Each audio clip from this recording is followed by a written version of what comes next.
الحمدللہ وحدہ لا شریک لہ والصلاۃ والسلام علی من لا نبی بعد۔ روزہ شروع ہوتا ہے صبح صادق سے اور ختم ہوتا ہے غروب شمس پر، تو روزے کی ابتدا اور انتہا، شروع اور آخر کا تعلق وقت کے ساتھ ہے، اذان کے ساتھ نہیں ہے۔ یہ مسئلہ اچھی طرح ذہن نشین فرما لیں۔ اگر اذان وقت پر ہو، اذان 2 منٹ دیر سے ہو جائے، یا کوئی مؤذن غلطی سے اذان 2 منٹ پہلے دے لے، اذان سے تعلق ساری کا نہیں ہے۔ اسی طرح کوئی شخص غلطی سے سورج کے غروب ہونے سے 2 منٹ پہلے اذان دے دیتا ہے، یا سورج غروب ہونے کے بعد احتیاطاً 2 منٹ بعد میں دے دیتا ہے، تو افطاری کا تعلق اس سے نہیں ہے۔ بس جو ہی نماز فجر کا وقت داخل ہوا، کھانا پینا بند، نماز مغرب کا وقت داخل ہوا، کھانا پینا شروع، تو سحری اور افطاری کا تعلق وقت کے ساتھ ہے، اذان کے ساتھ نہیں ہے۔ میں نے یہ وضاحت اس لیے کی ہے کہ آج کے دور میں غلط فہمی پھیلائی جاتی ہے کہ اگر کوئی شخص صبح صادق کے وقت یعنی سحری کے وقت کھا پی رہا ہو اور اذان ہو جائے تو کھانا پینا جاری رکھے، اس سے روزے میں کوئی فرق نہیں پڑتا۔ اچھا، دلیل کیا ہے؟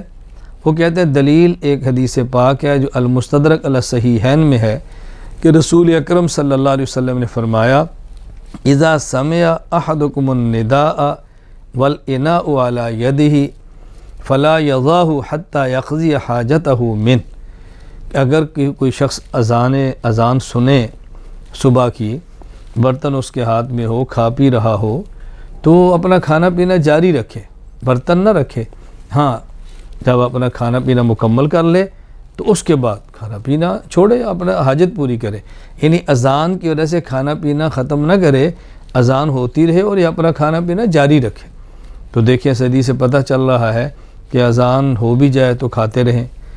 یہ بات ذہن نشین فرما لیں کہ رسول اکرم صلی اللہ علیہ وسلم نے 2 مؤذن رکھے تھے، یہ صحیح مسلم میں روایت موجود ہے۔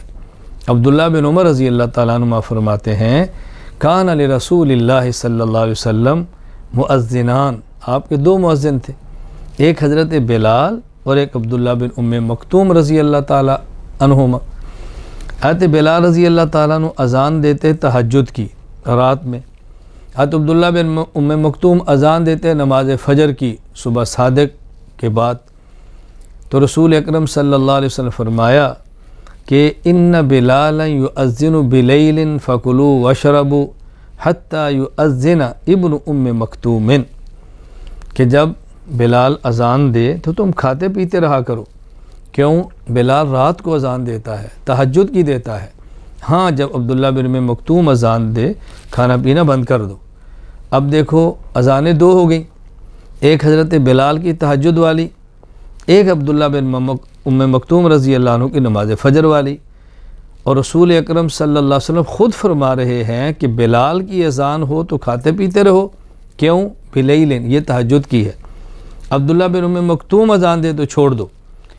اب وہ جو حدیث المستدرک علی الصحیحین میں ہے کہ جب تم اذان کا وقت سنو تو کھاتے پیتے رہو، اس حدیث کا تعلق حضرت بلال والی اذان کے ساتھ ہے جو کہ تہجد والی ہے، اس کے ساتھ نہیں ہے جو عبداللہ بن ام مکتوم کی جو نماز فجر والی ہے۔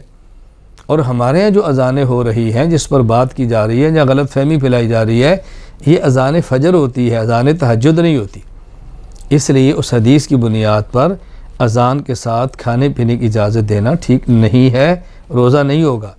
ہاں، میں پھر وضاحت کرتا ہوں، یہ مسئلہ ذہن نشین فرما لیں کہ سحری اور افطاری کا تعلق اذان کے ساتھ ہے ہی نہیں، ساری افطاری کا تعلق ہے ہی وقت کے ساتھ۔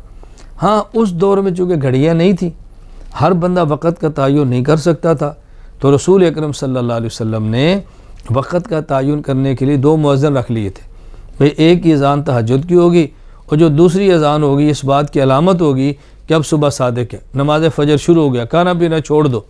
ہمارے یہاں یہ مسئلہ نہیں ہے، چونکہ ہمارے وقت کے تعین کے لیے گھڑیاں موجود ہیں، اور شاید ہی دنیا میں کوئی ایسا خطہ ہو کہ جہاں گھڑی موجود نہ ہو۔ اللہ تعالی ہمیں شریعت سمجھ کر عمل کی توفیق عطا فرمائے۔ وآخر دعوانا ان الحمدللہ رب العالمین۔